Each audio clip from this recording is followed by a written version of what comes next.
अध्याय 5 वेताळास पराभूत केले. श्री गणेशाय नमः. मच्छिंद्रनाथ हिंगळा देवीचे दर्शन घेऊन पुढच्या तीर्थयात्रेस निघाले.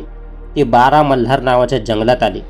रात्रीच्या वेळी ते तेथील एका मंदिरात झोपले असता मध्यरात्रीच्या सुमारास अचानक त्यांना मोठा आवाज ऐकू आला व दिवट्या दिसू लागल्या.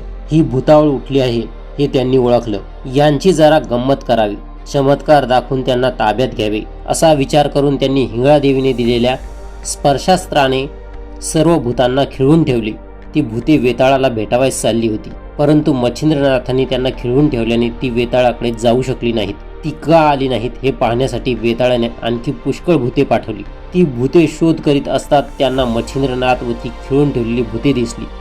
हा सगळा प्रताप मच्छिंद्रनाथाचाच आहे हे ओळखून त्या भूतांनी मच्छिंद्रनाथांना विनंती केली. ही सर्व भूते वेताळास भेटावयास चालली होती, तेव्हा कृपा करून यांना सोडून द्या. परंतु मच्छिंद्रनाथांनी त्यांची विनंती साफ धुडकावली. त्या भूतांनी परत जाऊन वेताळास सगळा प्रकार सांगितला. त्यामुळे अतिशय रागावलेल्या वेताळाने मच्छिंद्रनाथास धडा शिकवण्यासाठी सर्व दिशांतील भूतांना बोलावून त्यांना परिस्थितीची कल्पना दिली. मग ती असंख्य भूते भूतचेष्टा करीत मच्छिंद्रनाथावर चाल करून गेली. त्यांना पाहताच मच्छिंद्रनाथांनी आपल्या भोवती वज्रमंत्राने एक रेषा काढली व वज्रशक्ती मस्तकावर धारण केली.